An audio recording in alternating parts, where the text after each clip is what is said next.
없는 마음. 상수는 부장에게 불려가 자네 아마 발령이 날 거야 라는 말을 들었다.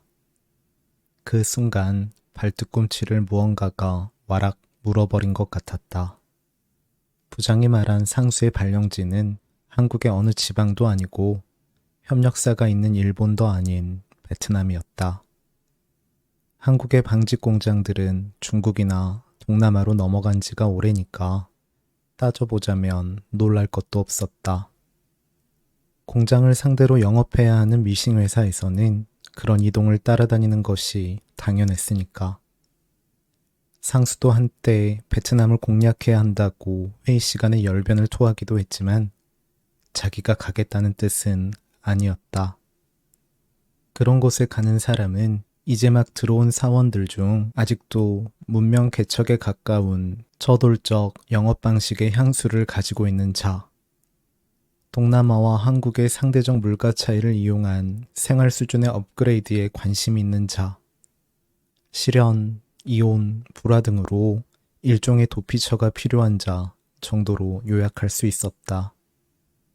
그렇게 해서 상수가 아는 많은 신입사원들이 중국과 베트남으로 차출되었는데 문제는 적응이 힘들다는 점이었다. 상수가 알기로 최근 베트남에 파견된 영업사원 하나는 신경쇠약으로 귀국해 끝내는 퇴사했다. 그 영업사원의 증세는 혼잣말을 중얼중얼 거리는 데서 출발했다. 습하고 덥고 세찬 비바람과 장렬하는 태양이 수시로 교차하는 종잡을 수 없는 기후. 그리고 타국인 사이에서 완전히 고립되다시피 한 그가 주로 한 말은 되는 것도 안 되는 것도 없구나 였다고 들었다. 되는 것도 안 되는 것도 없다라니 얼마나 절망적인 말인가.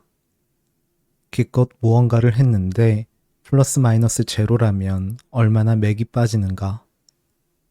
상수는 그것이야말로 참으로 묵 같은 상태의 삶이 아닐까 생각했다. 겉으로는 중량감 있는 색채에 기포 하나 없이 단단해 보이지만 숟가락질 한 번으로 완전히 파괴되어 버리는 묵 같은 인생. 그럼 혼자 갑니까? 팀이 가죠?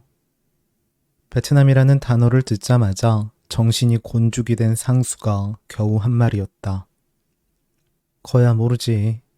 일단 회사는 팀으로 보내도 되지만 여자가 거기까지 가는 게 박경혜 씨가 안 원하면 안 가는 거지. 부장의 그 말은 상수로서는 도저히 받아들일 수가 없었다. 겨우 2계절 운영해보고는 자기네 팀을 없애겠다는 뜻이기 때문이었다. 상수가 발끈해서 그러면 징계나 좌천 아니냐고 하자 부장은 무슨 얘긴가 절대 그렇게 생각하지 말게 하고 발뺌했다. 상수는 혼미한 정신을 붙들어 보자는 마음으로 밖으로 나가 주차장에 쪼그려 앉았다. 멀고 먼 베트남, 우기와 밀림과 메콩강과 전쟁과 미군과 헬리콥터 같은 이미지로밖에 상수에게 남아있지 않은 나라로 가야 한다는 사실에 기분이 완전히 가라앉았다. 하지만 그럴 때일수록 약한 모습을 보여서는 안 된다는 생각에 사실 보는 사람도 없는데도 다 젖은 빨래처럼 시리에 빠진 몸을 움직여 근처에 덩그러니 놓인 플라스틱 음료 박스에 걸터 앉았다. 병을 꽂는 부분들이 비어 있어서 엉덩이가 부분 깨알같이 불편했다. 상수는 이제 자기 앞에 놓인 미래가 쭉 이러리라고 생각했다. 이른바 안남미. 그 푸슬푸슬한 쌀알부터가 상수를 슬프게 할 것이다. 한국 기업을 상대로 영업하니까 베트남어를 못하는 것은 큰 문제가 아니겠지만 어딜 가든 타국의 언어가 들려오는 상황은 만만치 않을 것이었다.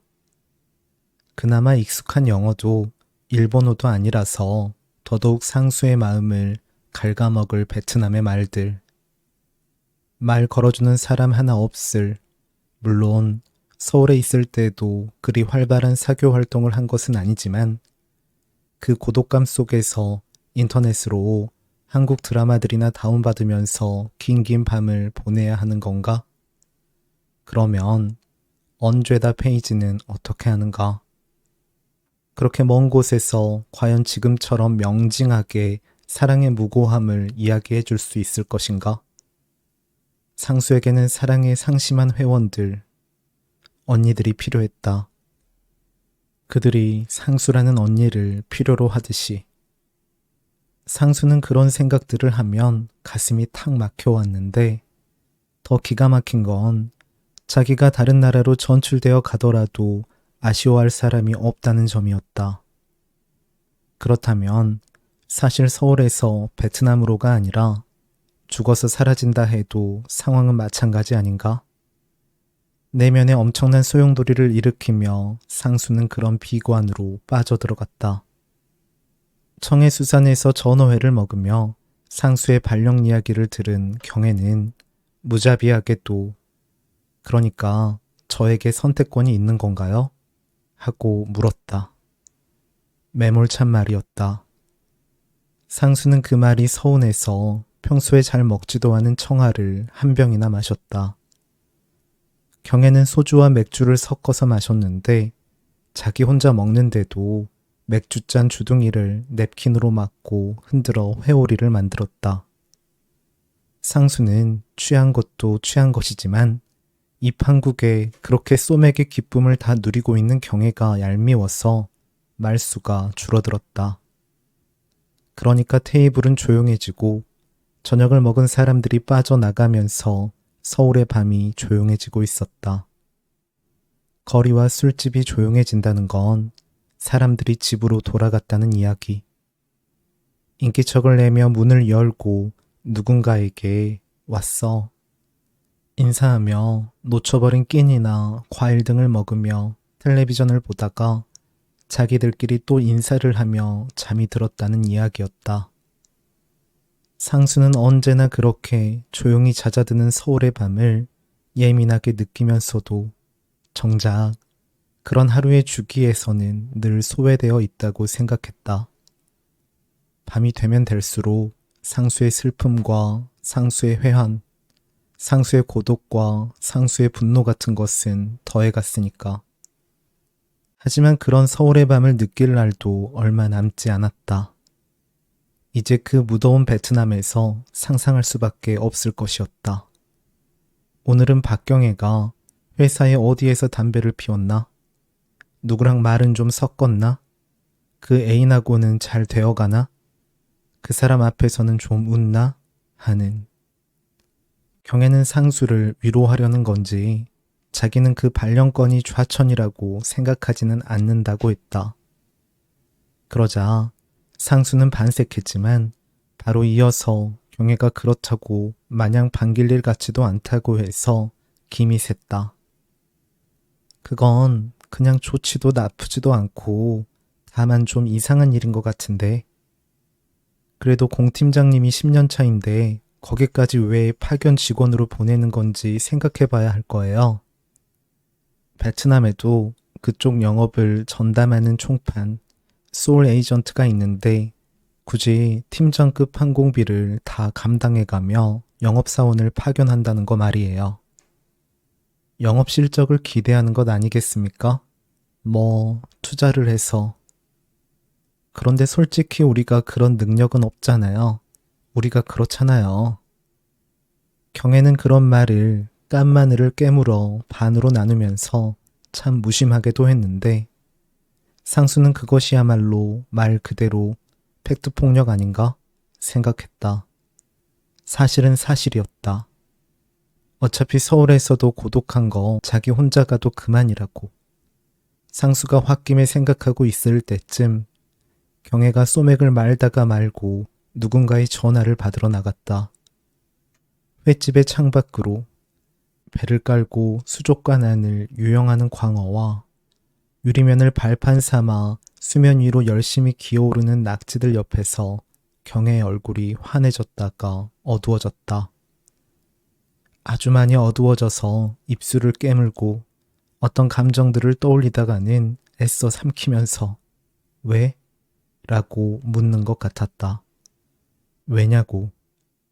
다시 돌아온 경혜의 기분이 나빠 보여서 상수는 말을 계속해야 할지 머뭇거렸고 이윽고 경혜가 지친 얼굴로 그만 가죠 라고 했다. 한 주 동안 고민하던 상수는 유정과 대화한 후에 그냥 가기로 마음을 굳혔다. 그동안의 회사 생활을 생각해 본다면 상수로서는 꽤 패기 있는 선택이었다. 유정은 상수가 베트남으로 파견되는 데에는 사장이 그쪽 총판업자를 믿지 못하게 된 내력이 있으리라고 귀띔했다. 그리고 꼭 기술자까지 한 팀을 이뤄서 가고 확실히 상수 편에 있을 사람을 데려가라고 충고했다. 그러지 않으면 아주 힘들어질 거야, 상수씨. 왜 힘들어지는데? 기계는 판다고 다 되는 게 아니잖아. 설치해야 하고 관리해야 하고 그런 순환이 잘 되어야 우리 같은 영업자들은 또 다른 회사에 기계를 팔 수 있는 거잖아. 그런 게 안 되면 상수 씨는 신의를 잃게 돼. 자기들끼리 판을 다 짜놓은 곳에서. 더구나 그 먼 곳에서 자기를 도울 기술자가 없다면 얼마나 어렵겠어. 그러니까 상황을 정리해보면 단순한 파견이 아니라 회사의 권력 구조를 재조정하려는 사장의 빅픽처일 수 있다는 것이었다. 물론 사장은 막상 상수를 면담해서는 그런 어려움, 자기가 회사를 운영하는데 난관을 겪고 있다고 인정하는 말들을 직접 하지는 않았다. 다만 상수가 나갈 때 벼랑간 어깨동무를 하며 우린 뭐 탁구로 도원결의한 사이잖아 라고 친근하게 말했다. 아버지들도 그렇고 100% 충분하잖아. 언제 탁구 치러 서초로 한번 와. 그런 어깨동무에는 아버지에 이어서 부임하기는 했지만 회사를 완전히 장악하지 못한 젊은 사장의 고충이 들어있는 것 같았다. 비록 사장은 간부들에게조차 도련님으로 은근히 무시당하고 직원들에게는 그냥 쓸데없는 경쟁에 몰두하는 열혈 체육인쯤으로 평가되지만 그도 나름 유학까지 갔다 온 사람이었다. 근성도 있고 판단력도 있고 무엇보다 아버지가 연일 그를 괴롭혔기 때문에 회사 실적에 신경 쓰지 않을 수가 없었다. 더구나 그가 회사 일이고 뭐고 다 그만두고 나면 그 자리를 언제든 대신할 친척들, 삼촌, 매형, 사촌들이 포진하고 있었다. 언제고 사장이 흰 수건만 던지면 링 위에 서로 올라오려고 드자비를 할 것이었다. 기력을 회복한 상수는 공장 쪽 사람들 중에서 누가 자신과 함께 베트남으로 가서 역량을 10분 발휘하고 싶어 할까 살피기 시작했다. 하지만 경력직들은 이야기를 듣고 코웃음을 쳤고 신입들은 그렇게 버리고 떠날 만큼 아쉽지 않았다. 젊은 직원들에게는 사이좋은 애인과 부인이, 베프가, 보살펴야 할 가족과 강아지, 고양이들이 있어서 그 먼 곳까지 가고 싶을 리가 없었다. 처음에 기술자까지 해서 완전히 세팅해주마 했던 부장은 상수가 곤란을 겪자 그러면 상수 씨만 우선 갈래? 하고 발을 뺐다. 베트남만이 아니었다. 중국도 다른 동남아 나라들도 기술자들에게는 그다지 인기가 없었다. 그들에게는 기술이 있으므로 어떻게 보면 선택권이 있는 것이었다. 미싱은 사양산업이라 젊은 노동자들이 잘 수혈되지 않았고 그러면서도 숙련공이 필요했기 때문에 도리어 기술자들의 연령은 높아지고 있었다. 안 되면 퇴사했던 사람까지 수소문해 인력을 충당했다. 매번 그렇게 거절당하던 상수가 마침내 떠올린 사람은 조 선생이었다. 그는 활황기였던 1980년대에 이름난 기술자로 활동하다가 영업부로 옮겨오지 않았던가? 총무부에 연락처를 문의했지만 퇴사한 사람의 기록은 파기했다는 답이 돌아왔다. 그때 경혜가 상수에게 조 선생 연락처라면 자기가 알아볼 수 있다고 말했다. 조 선생님을 알아요? 제 친구가 연락을 해요. 아니, 어떻게 알아요? 조 선생님을요? 하지만 경혜가 대답하기도 전에 상수는 그 길고 지루했던 반도미식 역사상 최장의 파업을 기억해냈다. 직원 몇이 삭발을 했고 그 중에 경혜가 있었다는 것을. 상수는 조 선생에 대한 부채감을 여전히 가지고 있는 부장을 설득해서 만약 데려올 수 있다면 발령은 내보겠다는 약속을 받아냈다. 부장이 자기도 오랫동안 찜찜했다고, 기술자로 영업자로 일한 그런 사람을 나이 들었다고 내치는 게 참 모질다 싶었다고 말해서 고무되었다.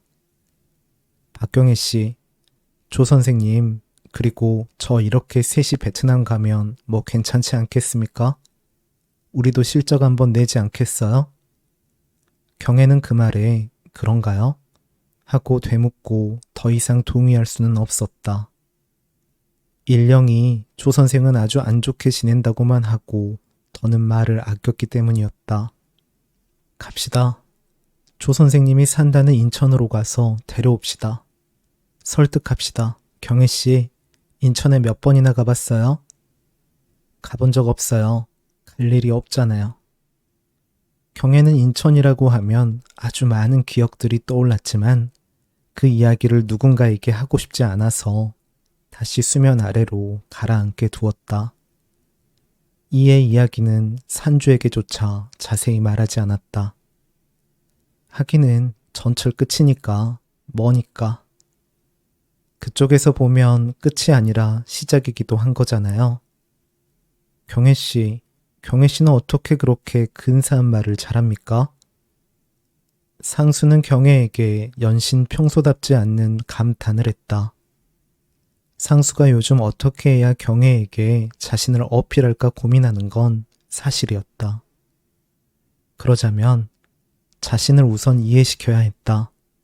자신의 참모습, 자신의 진심, 그러면 그런 이해는 평판에 대한 전환으로 이어지고 호감과 신뢰의 상승으로 이어지며 최종적으로는 총무과장 밑에서 그 지루한 물품 대장이나 관리하며 지내는 대신 넓은 기회의 땅, 공장 건설이 사실상 문명 개척에 가깝다는 그 여전한 개발 도상의 기쁨이 있는 곳으로 가서 자신의 주전공인 경영학에서 배운 능력을 발휘하게 할 것이다.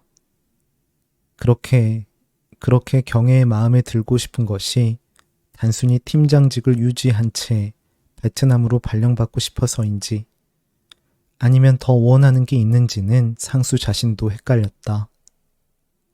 제가 한 말은 아니고 인천이 집인 친구가 있었는데 걔가 했던 말이에요. 그런 근사한 친구가 있었어요? 근사한 친구도 있고 경혜 씨 참 근사하네요. 있었다고 했지 지금도 있다고는 안 했습니다. 경혜는 불쑥 그렇게 정정하고는 화제를 돌려 일령이 그곳에 다녀온 공장 친구에게 들었다는 베트남 사정에 대해서만 건조하게 정리했다. 한국 기업들이 미국이나 유럽 의류회사들 오더를 받아 공장을 굴리고 있는데 점점 더 오지로 들어가고 있다고 했다. 그러니까 하노이나 호치민 같은 대도시에 머물 수 있는 것도 아니고 기본적으로 시골길을 6시간씩 달려서 좀 더 시골로, 밀림으로, 도시의 그늘이 드리워지지 않은 지역으로 영업을 다녀야 한다는 것이었다. 한국 회사들이 그런 곳에 공장을 짓는 건 노동력을 빼앗기지 않기 위해서였다. 한번 지으면 기본적으로 3,000명의 노동자가 필요한데 털을 다 닦아놓고 정작 공장을 돌리려 할 때 다른 공장, 월급을 많이 주는 반도체 공장 같은 곳들이 들어오면 낭패였다. 혹은 다른 방직 공장이. 그렇게 경쟁이 붙어버리면 임금이 상승하게 마련이었다. 하지만 경혜의 그런 이야기는 상수의 귀에는 들어오지 않았다.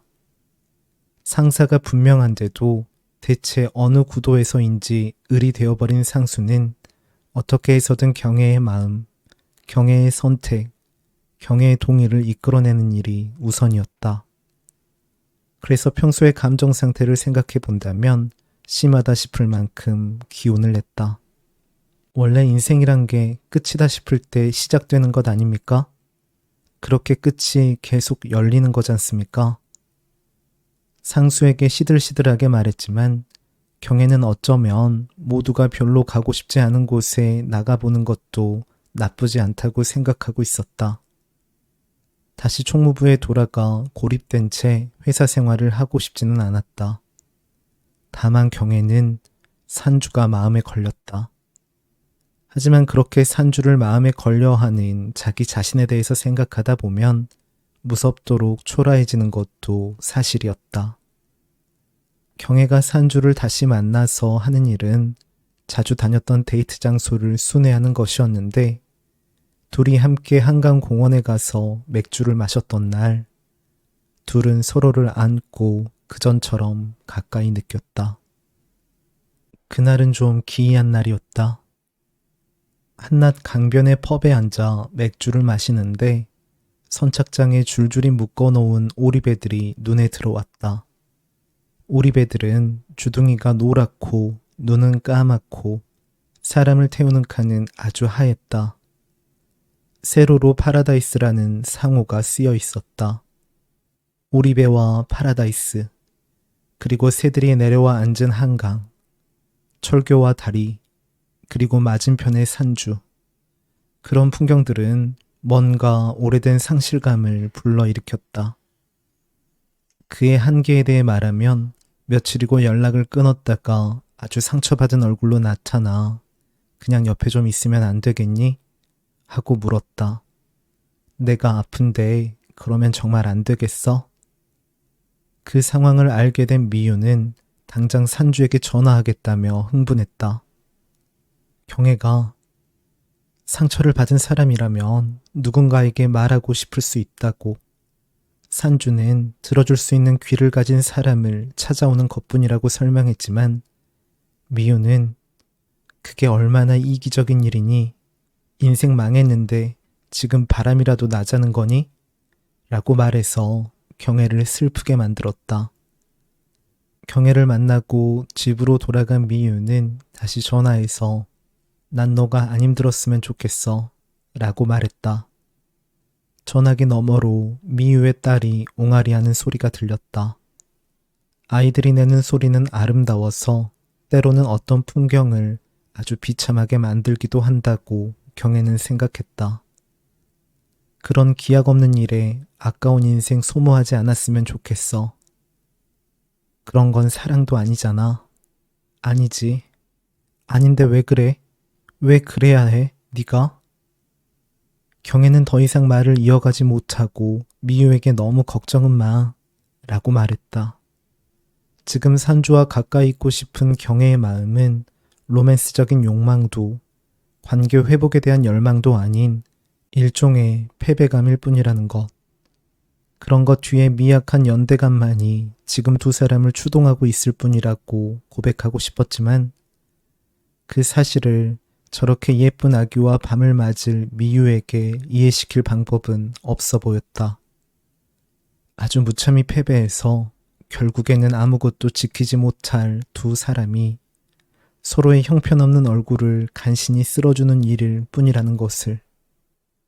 요즘은 걔들이 안 괴롭혀? 경애가 묻자 일령은 좀 머쓱해하더니 이제 자기는 개를 쫓으며 다니지 않고 개들을 먹이며 다닌다고 했다. 빈집에서 쫄쫄 굶고 있는 개들을 견디다 못해 먹이를 주기 시작했다는 말이었다. 그 중에는 새끼 강아지들도 있다고 했다.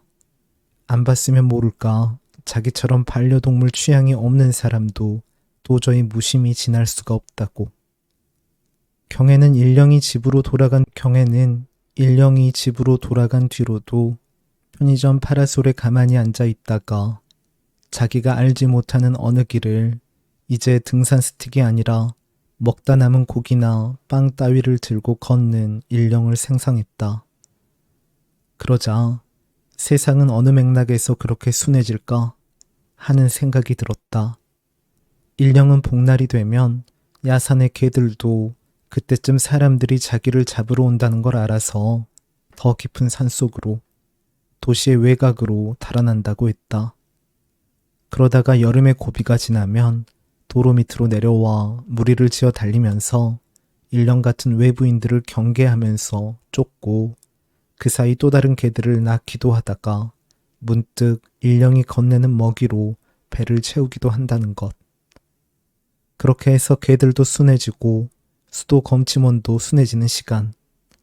누구도 상처받지 않은 채 순하게 살 수 있는 순간은 삶에서 언제 찾아올까? 그리고 그날 밤 경애는 잠이 오지 않아 침대에 누워 있다가 오래전 산주와 헤어졌을 때 유일하게 대화를 나눴던 페이스북 연애 상담 페이지를 떠올렸다. 몇 년간 들어가지 않아서 계정 이름도 잊어버렸지만 몇 번의 검색으로 금세 찾을 수 있었다. 언니는 죄가 없다 라는 페이지였다. 살인은 연애처럼, 연애는 살인처럼. 이제 모토는 바뀌어서 첫 페이지에 히치콕 영화를 두고 프랑스의 영화 감독인 트리포가 했던 말이 적혀 있었다. 이전보다는 무언가 교양이 심화된 문장이기는 했는데 뜻이 모호했다. 둘의 비유 뒤에 붙어야 하는 서술은 무엇일까? 결국 살인과 연애는 일종의 파괴를 예비하고 있다는 것일까? 경애는 이 페이지를 그때 그 언니라는 사람이 여전히 운영하는지도 궁금했다. 그러면 자기의 과거를 알고 있을 것이고 이야기하기가 좀 더 편하지 않을까? 하지만 그렇게 속사포처럼 써서 건네주던 답신을 생각해보면 그 많은 사연을 다 기억할 것 같지가 않았다. 어쩌면 언니는 한 사람이 아니고 여러 사람일 수도 있었다. 창으로 바람이 들어왔고 가을이었다. 가을의 공기는 더 무겁고 누그러져 있었고 몇 해 전의 여름과 옥수수를 환기시키고 있었다. 경애는 텅 빈 모니터 화면을 보다가 언니에게 라고 편지를 쓰기 시작했다. 그렇게 다 쓰고 나자 새벽이었고 출근을 해야 할 시간이었다.